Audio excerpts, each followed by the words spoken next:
Support comes from Entergy provides much more than power. We support science and engineering at local schools to build a brighter path to better jobs and help prepare the next generation. Because together, we power life. Entergy. additional support provided by the Fred B. and Ruth B. Ziegler Foundation and the Ziegler Art Museum located in Jennings City Hall. The museum focuses on emerging Louisiana artists and is an historical and cultural center for Southwest Louisiana. And the Foundation for Excellence in Louisiana Public Broadcasting, with support from viewers like you.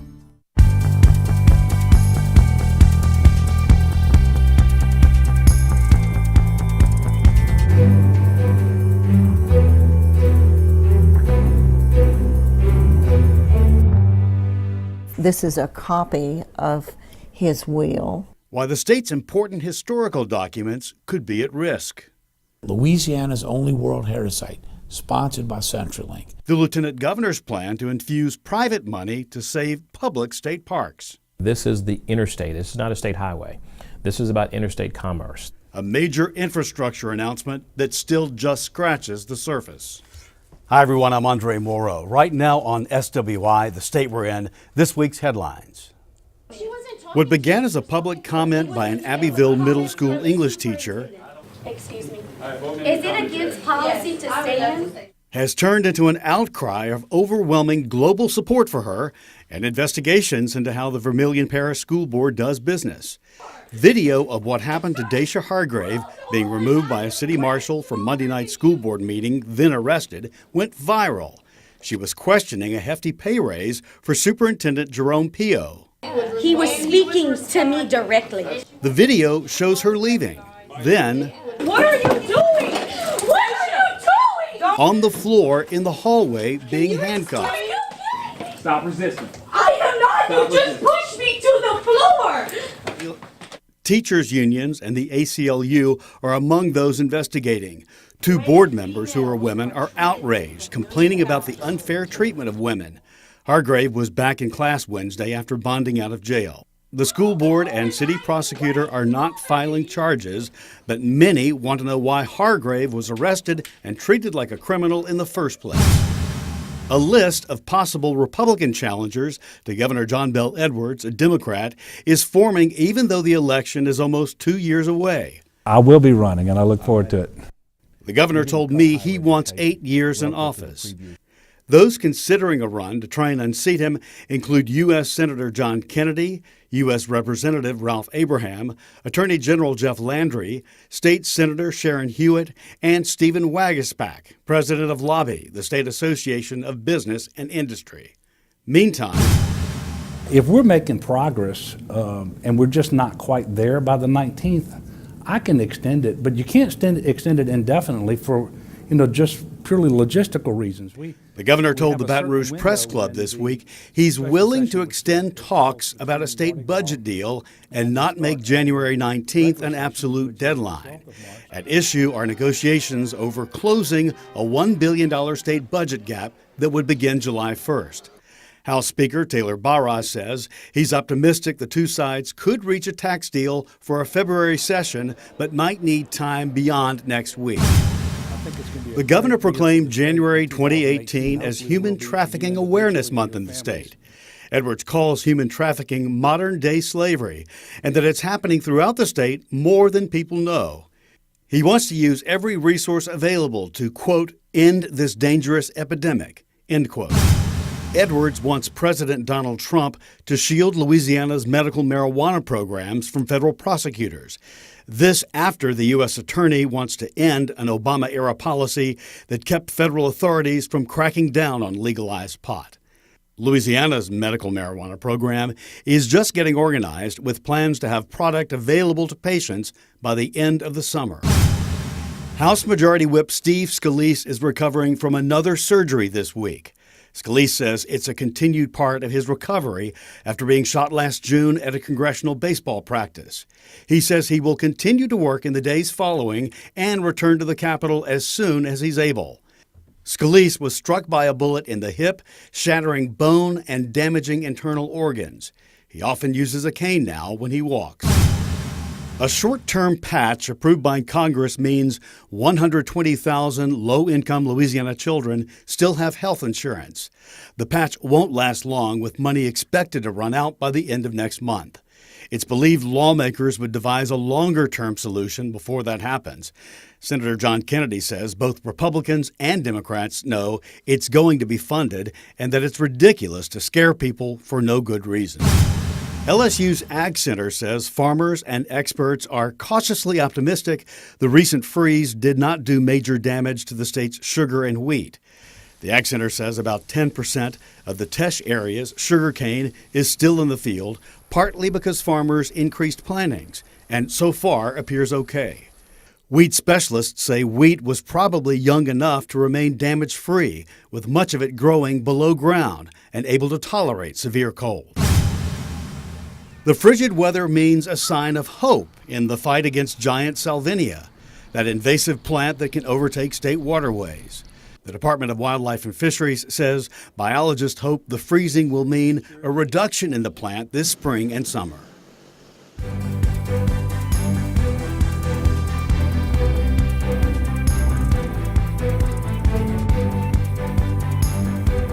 Big announcement today, a $600 million project on our interstate highway system. The project will rely heavily on federal funds to finance the work. We certainly need many more announcements of this critical work on our transportation infrastructure than we're going to be able to make, but it does make every announcement special.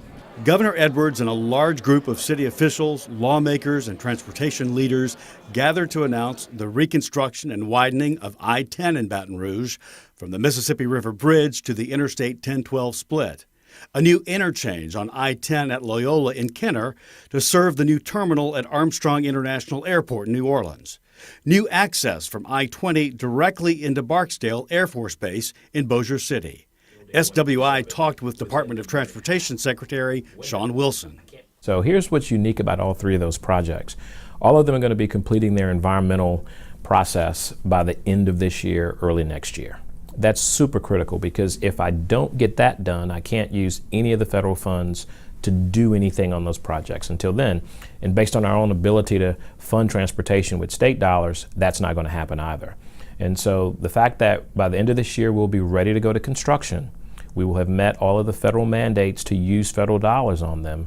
We're going to start the procurement process now so that we can save that year's time and go straight into construction once we get to that point. And these are critical projects that are absolutely critical projects. With the airport now bringing in international travelers, for them to get to the end of the airport property and have to hit a red light on Veterans, and then hit another red light in traffic at I-10 to get to New Orleans or to Baton Rouge is irrelevant. That's not the image you want to portray for folks. The price tag for the new Armstrong International Airport terminal is pushing $1 billion. The layers of problems that frustrate Baton Rouge drivers and anyone trying to travel through the city on I-10 are well documented. We have a reputation of having the one stretch of I-10 that's one lane. And this corridor, this is probably one of the most critical congestion points from Long Beach to Miami in terms of freight movement and trucks and national travel and international travel. Remember, this is the interstate. This is not a state highway. This is about interstate commerce. This is about connecting states, connecting economies, connecting industries. And it's like through coming to Louisiana, a standstill. and it comes to a standstill at any given day. I can look out my window today at 3 o'clock and see the backup happening on the interstate. Barksdale Air Force Base in Bossier Parish is part of the Cyber Command Center for America's military system. Infrastructure is economic development. And so by building this completed interchange at the 220 I-20 interchange, you will see tremendous growth and you will see tremendous access improved and alternatives for folks that will ease congestion on the Jimmy Davis Bridge or some of the other routes that you need to go, the 4-lane, 2-lane roads that you need to get to this major base. You now have another alternative to get to the interstate, and so it will ease congestion for local travelers, but also make it easier to access the base. Wilson believes the answer long-term is to raise the tax on gasoline. There's been no increase on the tax since 1990, and the legislature failed to bring a gas tax hike to a vote in last year's session. We had a 17 cents gas tax. It guaranteed that every parish got one of their bridges built. It provided for all of the Category A mega projects to get done, and it gave us the ability to maintain our system such that the backlog will go down in the immediate future and that we can start to see economic opportunity and progress.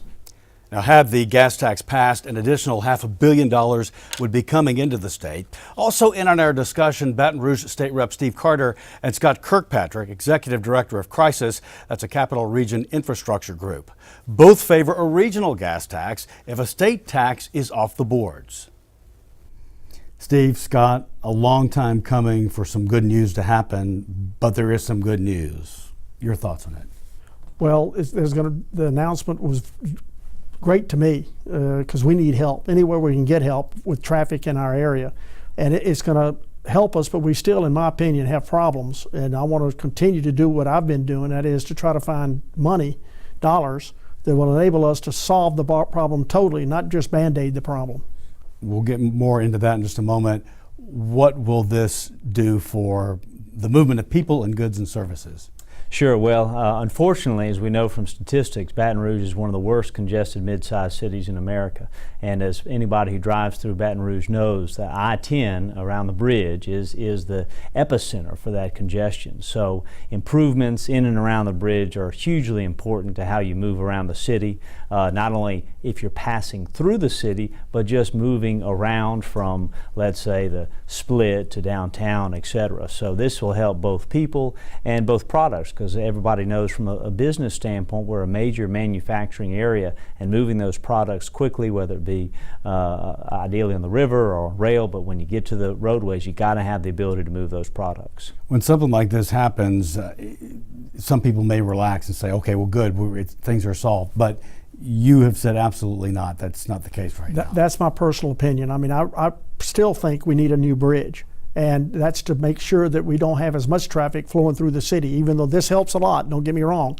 But we need to get people out so we don't have a loop. I mean, you look at Shreveport, they've got 3 loops, and they don't have the problems that we have. And so for the citizens of our area, we think that we need obviously a new bridge, but we also need to widen LA 30 to get them off the bridge and allow them to go down 30 to 10.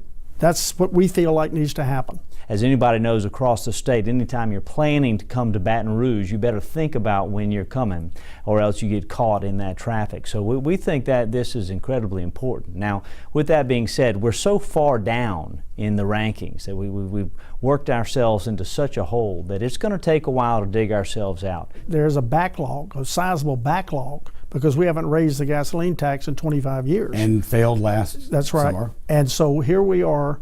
I mean, you got bridges. You got an awful lot of bridges that are close to being subpar, and you're going to have to close them down. So we need additional dollars, some way, somehow, to help with the backlog. And your thoughts on getting that money? Well, I'm open to any suggestions, but right now, since we have not had a gasoline tax increase in some 25 years, the dollars that we have available are just not enough to solve even the mega projects that we have, i.e. the bridge in Lake Charles is a problem. And we have other areas in the rural areas that need assistance and help. And you know, Andre, one of the interesting things is a byproduct, one of the reasons our insurance rates are so high is because our roads are so bad. What about regional taxes that people may, if a state tax won't happen, as you look at a region passing some sort of a gasoline tax? Well, Scott and I have talked about this with a lot of other people, and that's one method that could possibly work. In other words, it would take a constitutional amendment, though, and so that could be done during this session, is to allow the people to vote on whether they would be receptive to having a district or a regional gasoline tax. A common theme we've seen across the nation is where you put a campaign together and people understand what they're going to get, then they will support that effort. And that, you know, in many cases where you look at it on a regional basis, you can be more effective at helping people understand what they will get in their region for their investment. Louisiana has a rich history, but are the documents that record that history at risk? LPB's Kelly Spires is here with more on that. Kelly? Thanks, Andre. Every parish has a clerk of court who is their chief record keeper for citizens' interactions with the government, sometimes going back as far as the early 1700s. So there's a lot of history stored there, often in underfunded offices. Let's check it out. In Natchitoches, the records of marriages, land purchases, and wills go all the way back to the town's beginning in the early 18th century. The papers of its founder, Louis-Antoine Juchereau de Saint-Denis, are included in its archives. Linda Crockett is now retired, but she helps the Natchitoches Clerk of Court's office preserve these papers. This is a copy of his will. I'll just read. It says St. Denis Last Will and Testament, March the 26th, 1744. Each parish has a clerk of court who is responsible for a variety of government functions. In Natchitoches, David Stamey keeps track of these records and more. So we have a wide range of documents that people need to have access to, and we're called clerk of court. We are for the court. You know, the upstairs is where the judges' offices are, and we do we provide the minute clerks for the judge's office. And clerk of courts help administer elections too. With all of these duties, it's understandable that archival preservation isn't at the forefront. It's our daily lives kept in the records of the government. Faye Phillips with the Louisiana Historical Association is focused on preservation of those records, not just in clerk of court offices, but everywhere. You have archives.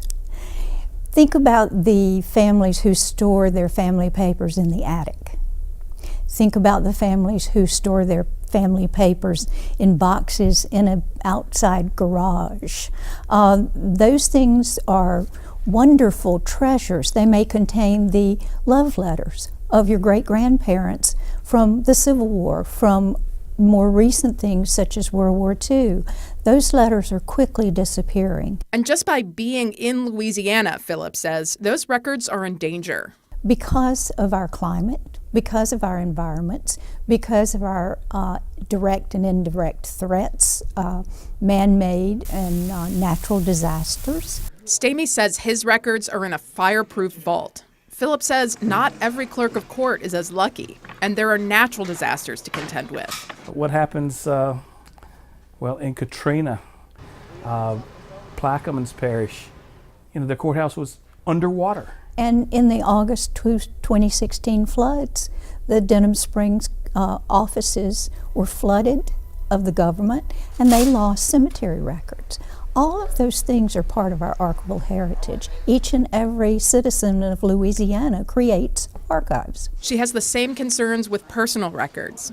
At home, we need to make sure that our house and the place where our precious items are stored is not only air-conditioned, but kept heated in a day like today. Stamey says one of his biggest problems is where to put it all. I think we've got room for about 77 more books up here for conveyances and mortgages.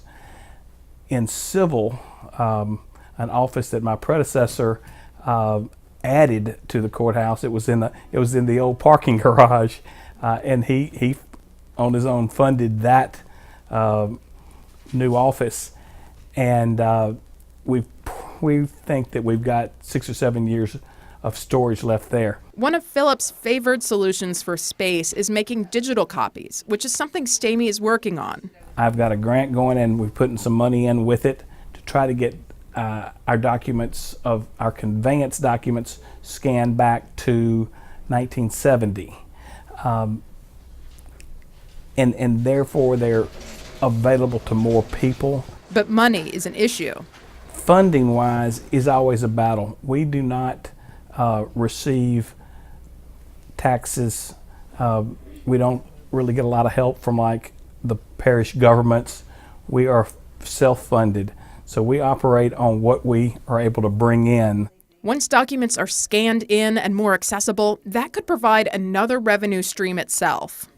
We all in Louisiana, in order to preserve our buildings, to preserve the contents of those buildings, to preserve our family papers, our photographs, anything like that. We have to be concerned about the cost. We have to have funding. The Louisiana Historical Association is hoping to raise awareness by getting other organizations to sign on to a statement of action outlining concerns about archival heritage. Why is it in danger? What should we do? How do we proceed forward? We have begun to apply for grant funding to do some educational workshops about this for the general public and for specific people who will go out and then talk to other people about what needs to be done, how we're going to approach this, and why. One thing the legislature could do is strengthen public records laws, Phillips says. The state archives is there to be a repository for historical records, but documents aren't always sent to Baton Rouge. There's little enforcement of the rule and little incentive to follow it. It's on the books, it exists.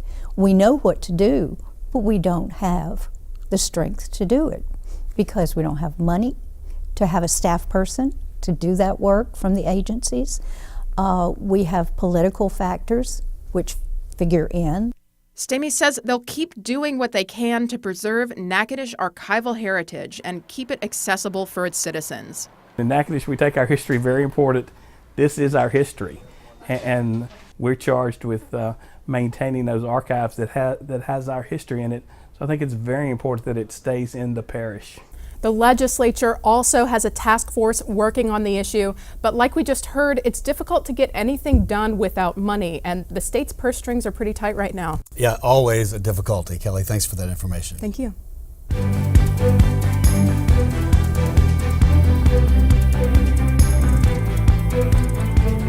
Even in the chill of winter, Louisiana state parks can be terrific places to visit, but budget cuts have taken the shine off many of them.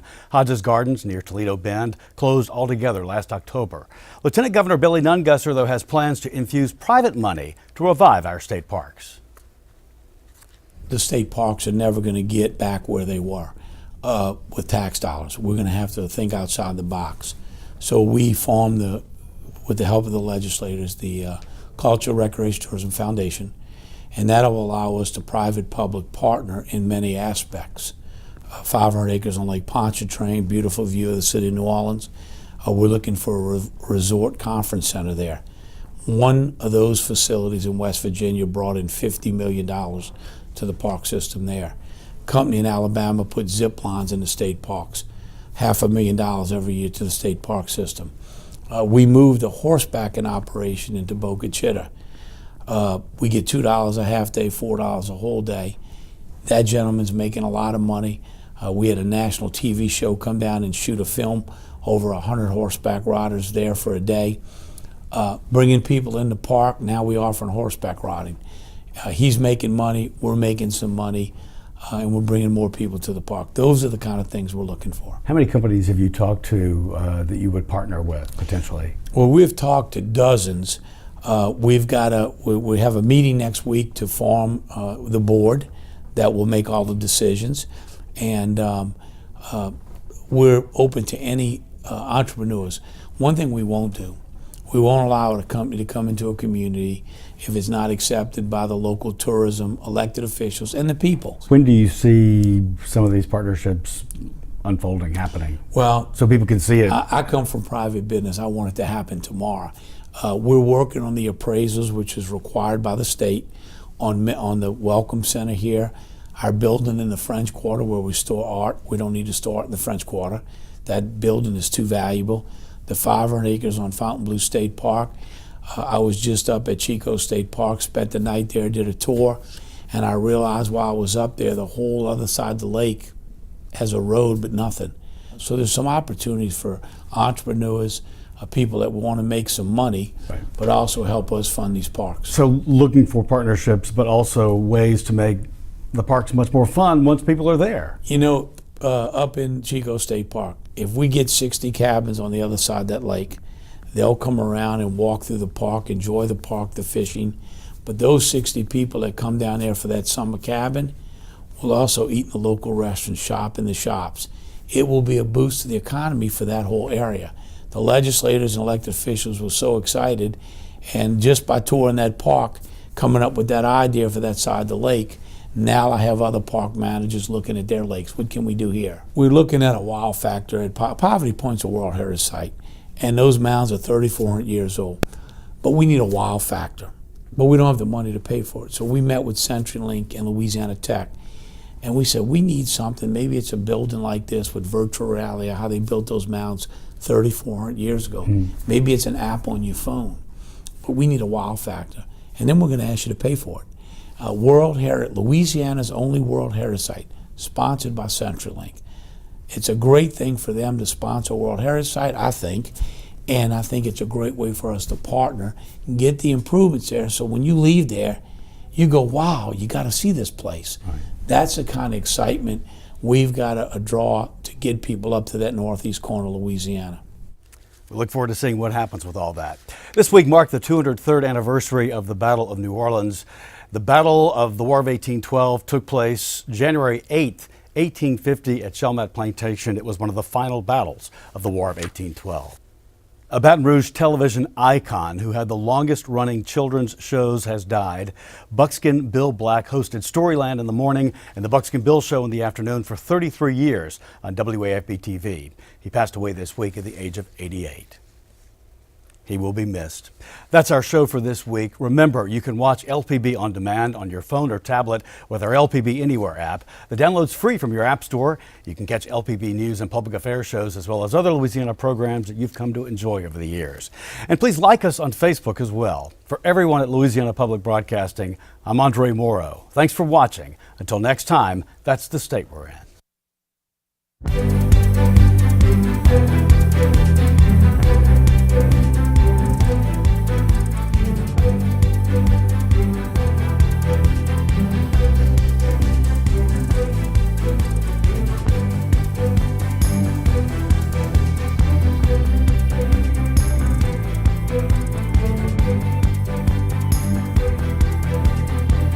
Check us out on Facebook and Twitter, and visit lpb.org, where you can view more stories and leave us a comment. This program is available on DVD. Support comes from Entergy provides much more than power. We support science and engineering at local schools to build a brighter path to better jobs and help prepare the next generation. Because together, we power life. Entergy. Additional support provided by the Fred B. and Ruth B. Ziegler Foundation and the Ziegler Art Museum located in Jennings City Hall. The museum focuses on emerging Louisiana artists and is an historical and cultural center for Southwest Louisiana. And the Foundation for Excellence in Louisiana Public Broadcasting, with support from viewers like you.